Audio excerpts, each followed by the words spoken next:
5 Navy SEALs took her weapons away.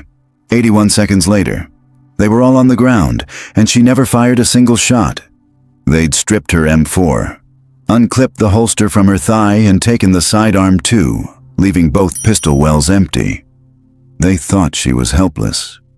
Ward wasn't a SEAL. She was a staff sergeant in the Army, once embedded with JSOC on missions that didn't exist on paper, but today, her opponents were 5 Navy SEALs in joint training at Ravenholt.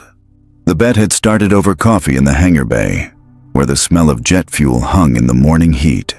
5 minutes later, they were strapping on simunitions and walking toward the modular kill house on the edge of the forward operating base, from the observation deck above. Instructors leaned on the railing with arms crossed. Below, the SEALs moved with the swagger of men used to winning. Mercer, the lieutenant in charge, had grinned like he already knew the outcome. 3 minutes, the chief petty officer had said. She doesn't make it halfway through the first room. The others chuckled, trading glances like predators circling an easy kill. Ward's face betrayed nothing. She adjusted the cuffs of her training gloves, the faint scarring along her knuckles catching the light for half a second before she flexed her hands and let them hang loose at her sides. The rules were simple. The SEALs were the assault team. She was an unarmed observer, if she was tagged by a sim round. The drill was over, if she disarmed any of them. It counted as a kill. Outside, the sun hammered down on Ravenholt's steel and concrete, turning the air above the tarmac into a wavering mirage. Inside, the kill house was a maze of narrow hallways and plywood walls, corners designed to trap, choke points meant to kill momentum. The whistle hadn't even blown yet, and the air was already thick with the tension of unspoken wagers. On the deck above, someone muttered, "This is going to be over fast. Before we start, you're watching Stories Unseen. Where in the world are you watching from? Tell us below, we read them all." The whistle shrieked, boots slammed against plywood. 5 operators poured into the first corridor, rifles up, eyes scanning for threats. Ward followed 3 steps behind, her pace unhurried, her gaze steady. She knew what they did in 180 seconds was an eternity, if you knew how to use it. The hangar bay doors stood yawning open, sunlight pouring across the floor in long, bright lanes that ended at the mouth of the modular kill house. Inside the plywood maze, corners were cut to punish sloppy footwork, and the shadows between walls waited like sprung traps. The air smelled like gun oil and old paint, with the clean bite of the morning breeze sliding in from the flight line. 5 SEALs staged in the ready area, helmets tucked against ribs, rifles slung. Lieutenant Brax Mercer didn't posture or pace. He just watched the floor plan taped to the wall until he knew it by heart. Beside him, Chief Petty Officer Leon Dre cinched his sling and checked his breacher again. The movement as automatic as breathing. SO2 Troy Varden and SO2 Milo Rinn shared the kind of quick grin that telegraphed confidence without a word. SO3 Jace Morrow rolled his shoulders under the plate carrier and kept his eyes on the first doorway like it might jump. From the catwalk that ringed the bay, bodies leaned into the Rail Army Rangers, Marine Raiders, a couple of Delta guys, even a pair of PJs who'd wandered over between events. Their conversation was low and edged with curiosity. The Army sergeant was going in unarmed, with SEALs in the kill house. No wonder the catwalk was full. Major Tristan Cole stepped to the line, clipboard tucked under one arm, voice carrying without a shout. Exercise parameters: 5-person assault team. Ward moves last as observer, unarmed. Time limit 3 minutes, simunition only. If you take a hit, you're out. A disarm counts as a kill. Any safety violation, this drill stops. He let the echo settle, then added the part nobody argued with. All personnel will wear full PPE simunitions mask, throat and groin protection. No firing within 1 meter to the face. Keep it safe so you can keep it real. Mercer glanced over his shoulder. Stack on me. Tight corners. Don't get lazy at the turns. Dre's mouth ticked. Try not to get lost back there. Sergeant. Ward didn't answer. She seated the mask, tugged the chin strap, flexed her gloved hands once, and let her breathing fall into a steady 4 count. They moved to the chalked box at the entry. Mercer at point. Dre second, Varden third, Rin fourth, Morrow on rear security. Ward ghosting 5 paces behind the stack in the observer slot, close enough to see everything, far enough to be ignored when the door blew. Boots thudded on rubber matting. Quiet at first, then swallowed by the ambient hum of the hangar. Cole's voice drifted down again, flat as a metronome. Objective is the green crate in the center room. Confirm comms, confirm masks, confirm safeties. Clicks traveled the line, thumbs checked selectors, slings tightened. On the catwalk. Somebody murmured. She won't last to the second room. Someone else said, you've never seen her move. Cameras came up, phones, helmet cams, a handheld on a shoulder strap. A red tally light winked on from above the entry, painting a tiny dot on the floor. Ward's eyes didn't leave the first corridor. She tracked the way daylight poured past the door frame and broke into bars across the plywood, the way the shadows stuttered where the HVAC grills rattled. Blind spots lived right next to those bright panes of light. People forgot that. She didn't. Mercer lifted a fist. The line tightened. 3 minutes, Dre muttered, mostly to the men in front of him, in and out. Varden and Rin bumped forearms once, a ritual more than a promise. Morrow exhaled and fixed his world to the back of Rin's helmet. Cole raised the whistle. The hangar seemed to hold its breath. The kill house did not. It waited. Final check. Cole said, this is a breach and clear, not a brawl. Maintain muzzle discipline. Weapon control is king. Ward rolled her shoulders once. A tiny reset no one noticed. The whistle screamed. Mercer drove the point. Breacher up. And the first panel slammed inward with a report that ricocheted through the maze. Dre slid on his shoulder, taking the near corner. Varden peeled to the far. Rin knifed the center seam for the next door. Morrow flowed in last. Muzzle high, rear guard tight. Ward crossed the threshold a heartbeat later and let the light swallow her.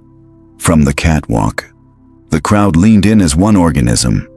The seal stack moved like a single animal. Efficient and fast, the kind of speed that suffocated a room before it could bite. The soundscape folded into rhythm boots on plywood. The rasp of nylon. A breacher's thunk. A glove smacking a frame to hook a pull. Ward didn't slot into their wake. She bled to the left, hugging the wall just outside the cone of Mercer's muzzle, and let the first turn come to her. The lanes of light were useful. The dark between them was better. In that dark, gear creaked. In that dark, balance shifted. In that dark, people stopped checking their 6. Cole watched from above. Expression unreadable. Timers live. He said into the mic, 3, 2, 1, down on the floor. 5 rifles and 1 unarmed observer vanished into the modular corridors, and the hangar swallowed the rest of the sound. The drill had begun, because in less than 3 minutes, she'd prove exactly how flexible she could be. Morrow was the first to take the bait. He moved in low, rifle angled for a center mass shot that would have tagged her out in an instant if she'd still been standing where he expected. Ward pivoted on the ball of her left foot, letting his momentum carry past her. Her right hand clamped over the barrel of his simunition M4, twisting it away from her body, while her left elbow drove into the joint of his arm. The crack of fabric and gear was loud in the confined hallway. Morrow's reflex was to resist, and that's exactly what she needed. She hooked her boot behind his ankle and yanked. He went down hard, the padded floor catching the impact with a dull thump before he could recover. She stripped the rifle from his grip, spun it 180 degrees, and tapped him twice in the chest with the training rounds. The ref's voice cut in immediately. Hit! Out! Morrow rolled to the side, muttering under his breath, and Ward was already moving. Varden came next, faster, more aggressive. He'd learned from Morrow's mistake, or so he thought. He tried to pin her against the wall, closing the gap to deny her room to maneuver. But Ward stepped into him, not away, her forearm sliding under his rifle and angling it skyward before he could fire. With her other hand, she seized a fistful of his vest webbing and pulled. Dropping her weight at the same time, Varden stumbled forward. His weapon caught between them in one smooth movement. She twisted out of the line of fire, spun behind him, and used the captured rifle as a lever across his chest. The torque folded him backward into the wall. The muzzle pressed into his sternum close enough that even with simunitions, the shot would sting for days. She squeezed the trigger once, hit, out. The ref's call was almost drowned out by the rising shouts from the observation deck. She didn't look up. Rin was already moving in. His eyes narrowed.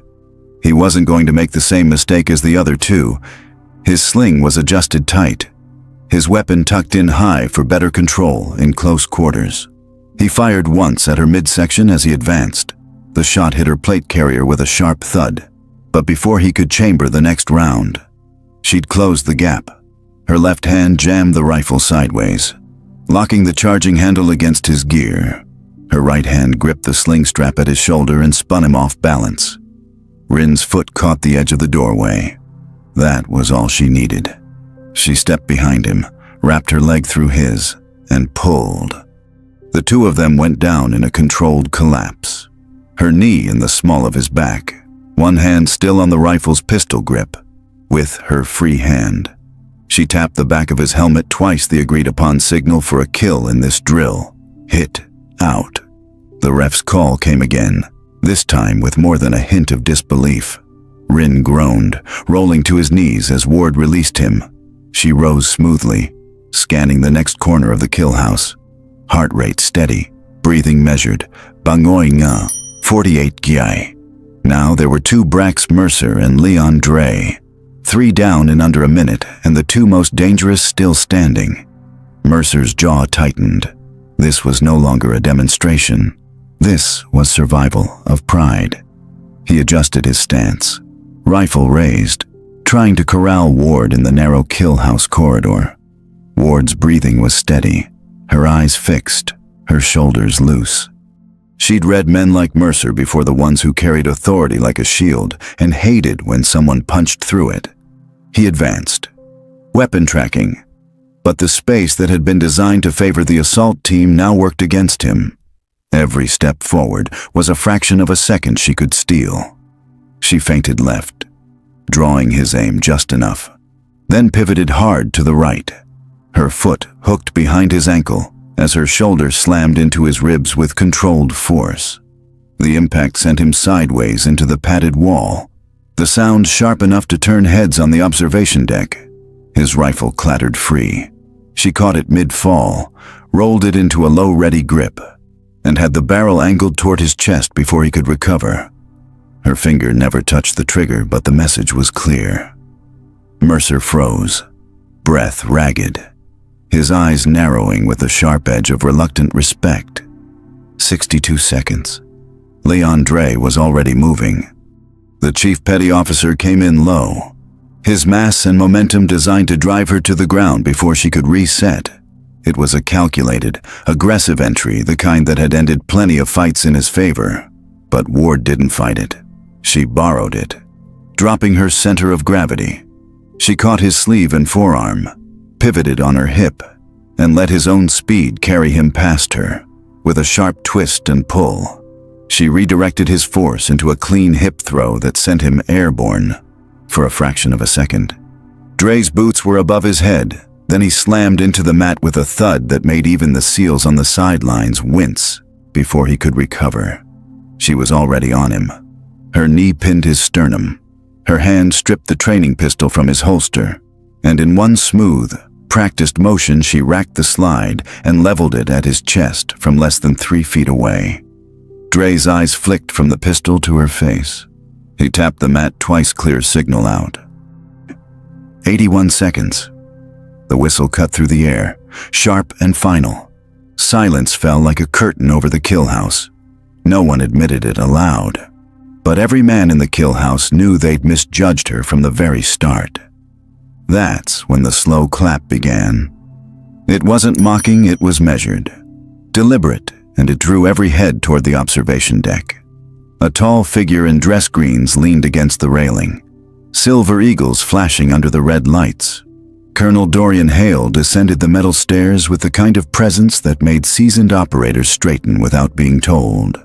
Broad-shouldered, decades of command etched into every line of his face. His eyes missed nothing and judged everything. He stopped a few feet from Selena, studying her like he was replaying an old memory. Didn't expect to see Falcon back on the mats. The call sign hit the room like a shockwave. Mercer's head snapped up. Dre froze mid-motion. Falcon wasn't a nickname you earned teaching recruits. It belonged to operators whose missions never made headlines, where failure meant body bags. Selena's expression didn't change. Been a while. Sir. Hale's gaze swept to the 5 SEALs still scattered across the mat. Gentlemen, you might be interested to know that Staff Sergeant Ward here served as the primary close-quarters combat instructor for a Joint Special Operations Command unit, tasked with neutralizing multiple armed opponents in confined spaces. That was what? 8 years ago, 10-10. Selena said quietly. Hale's mouth twitched into a faint smile, which means she was perfecting the techniques you just got dismantled by while some of you were still figuring out which end of the M4 to hold. In fact, Chief Dre, his eyes locked on the man still sitting, I believe you've unknowingly been using several of her original training protocols in your own curriculum. The shift in posture was immediate. Mercer's arrogance evaporated. Rin suddenly found the floor fascinating. Varden swallowed hard, Adam's apple bobbing. Hale stepped closer, voice carrying to every corner of the kill house. Good to have you back.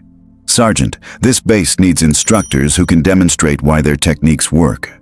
Thank you, sir, she replied. Professional, with just enough edge to say she was done being underestimated. The colonel turned to the SEALs. As for you, gentlemen, I think a lesson in humility is overdue. You'll clean every mat in this facility properly. This isn't just about tactics. It's about respect for your fellow warriors. No one argued. Dre gave a curt nod. Mercer's yes, sir, sounded like it had been pried out with pliers. Hale's boots rang against the concrete as he left. Selena didn't linger to savor the win. She holstered nothing because she'd never needed it, collected her gloves, and headed for the exit. A few younger soldiers stepped aside. Their expressions changed, not curiosity anymore, but respect. On the deck, an instructor murmured, 81 seconds. Against 5 armed SEALs. Hell of a way to make a point, came the reply. Crossing the sun-baked tarmac, Selena kept her pace steady, neither rushing toward her next rotation nor dragging the moment out. She'd learned long ago respect earned in silence lasts longer than anything shouted. At the supply depot, a grizzled quartermaster glanced up from his paperwork. Heard you stirred things up in the kill house. Selena gave him the ghost of a smile. Just ran the exercise. Sergeant. That's one way to put it. She stepped back into the sunlight. Training elsewhere was already underway. Her moment in the spotlight was being absorbed into the base's normal rhythm exactly how she preferred it. Behind her, the sound of mops hitting mats echoed from the kill house. Some lessons took years to learn. Others just 81 seconds.